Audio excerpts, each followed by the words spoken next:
بسم اللہ الحمد للہ والصلاة والسلام علی رسول اللہ السلام علیکم ورحمۃ اللہ وبرکاتہ۔ ایک مستقل عنوان ہے مسائل رمضان بعد رمضان کی پہلی قسط۔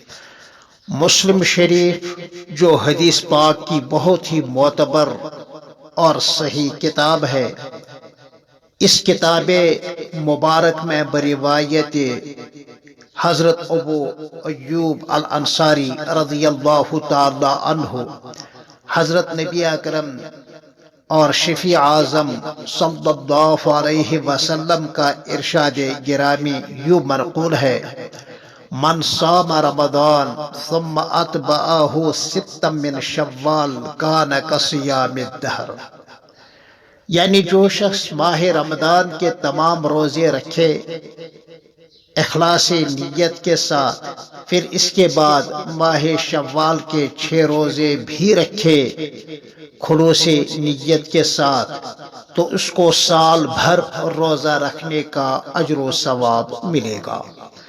اور اگر ساری زندگی یہ معمول رہا تو گویا زندگی بھر وہ روزہ دار ہی رہا۔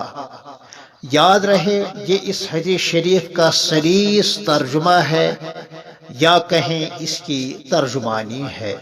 سبحان اللہ، اللہم صل وسلم علی حبیبک المصطفیٰ و نبیک المرتضیٰ و رسولک المجتبیٰ۔ اس کی وجہ یہ ہے کہ نص قرآنی سے یہ بات ثابت ہے کہ ہر ایک نیکی پر کم از کم 10 گنا اجر و ثواب ملتا ہے۔ من جاء بالحسنۃ فلہ عشر امثالها۔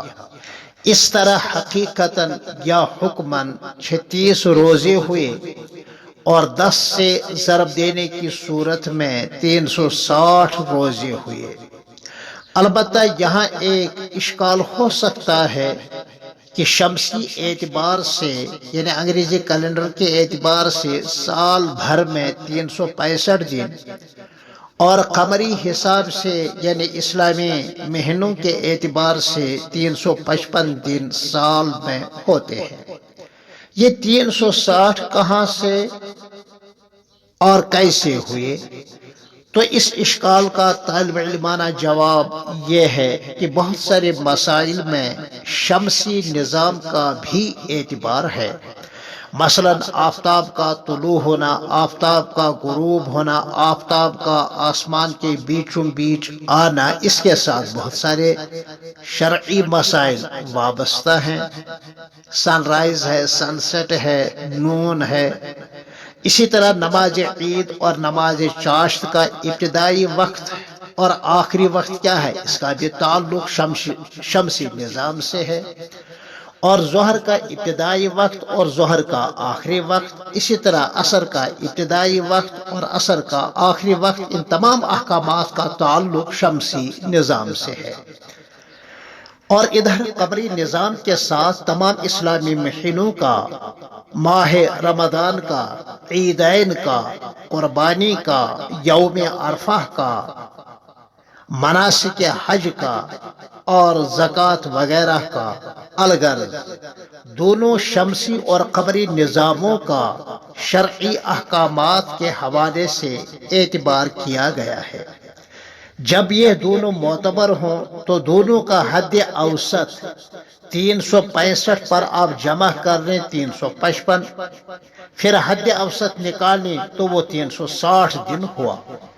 لہذا اگر ماہ رمضان 29 کا آ گیا جیسا کہ اس سال آیا ہے، اور ہم نے الحمدللہ باطمینان قلب جمعرات ہی کو یکم شوال ہونے کے ناطے سے عید منائی، عید کی نماز پڑھی، تو تب بھی وہ حکماً 30 دن کا ہوا ہے۔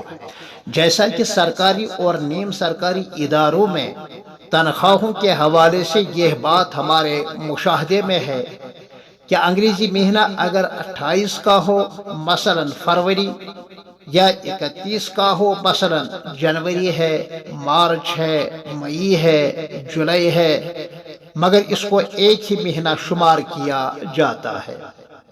تنخواہ ایک دن یا 2 دن یا 3 دن کی کمی بیشی سے نہ کٹتی ہے نہ بڑھتی ہے، اسی طرح آپ یہاں بھی سمجھ لیں۔ پھر آپ سے ملتے ہیں دوسری قسط میں اسی عنوان کے ساتھ انشاءاللہ تعالی۔ تب تک کے لیے السلام علیکم ورحمۃ اللہ وبرکاتہ۔